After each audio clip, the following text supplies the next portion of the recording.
Greetings from Buttington Wharf on the Montgomeryshire Canal.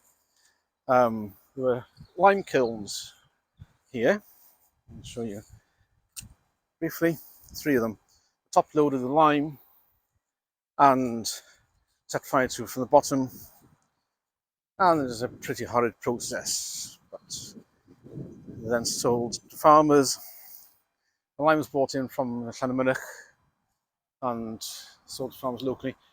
Behind me I have the delights of the McDonald's, and in this corner behind we're going to see the delights of planning permission has been applied for to build a hotel, 5-story hotel, and this Starbucks or something similar. On the corner here's a drive-through. Brilliant, just what we need, isn't it? Civilization. So I found a document on what do they know. Somebody made an inquiry to Ministry of Justice about how they treated people who turned up at the court claiming to be freemen of the land, a sovereign citizen. And they have a document, MOJ has documents which they give to the court and tribunal service dealing with this. Obviously this needs to be taken into account, read in the Court Procedures Act. So it's well known, and that dates from 2015. I'll put a link to it down below. But the sad thing is, people still believe they can turn up at court, not recognise the jurisdiction, saying state in court that they do not recognise the jurisdiction. But it doesn't work like that though, does it? There's a case that's currently rumbling on. I think his name is John Timbrough. I'll put a link again. He was convicted in 2019 of sending malicious communications to Antoinette Sandbach, the Tory MP Antoinette Sandbach, and he was convicted. He was ordered to pay over £400 costs. He didn't, so he ended up back in Magistrates Court for that reason. The trouble is, he stated, started going off on the whole freeman of the land. Well, that's entire pseudo-legal BS, and the judge wasn't impressed by the court reporting. So still runs on. Obviously, that is still a live case, but it's why people do believe that they can not recognise the jurisdiction, and by stating these magic words, they can get a case to be dropped. Actually, the cases do get dropped through something called paper terrorism. But the Ministry of Justice documents, which is used by the Court and Tribunal Service in conjunction with the Court Procedures Act and there are various other court procedures, they know how to deal with the freeman land movement, and they will endeavour to give people a fair trial, obviously. But both sides, certainly in the civil case, need to be given a fair trial. They need to have an undisruptive trial. Certainly the CPS needs a trial to be not disrupted either. Excuse me. So the document states that while they endeavour to give people a fair trial, this cannot be at the cost of disruption. And that's the problem, isn't it? The whole disruption thing. So, it's all rather disappointing. It's all rather disappointing, really, that people think they can get away with just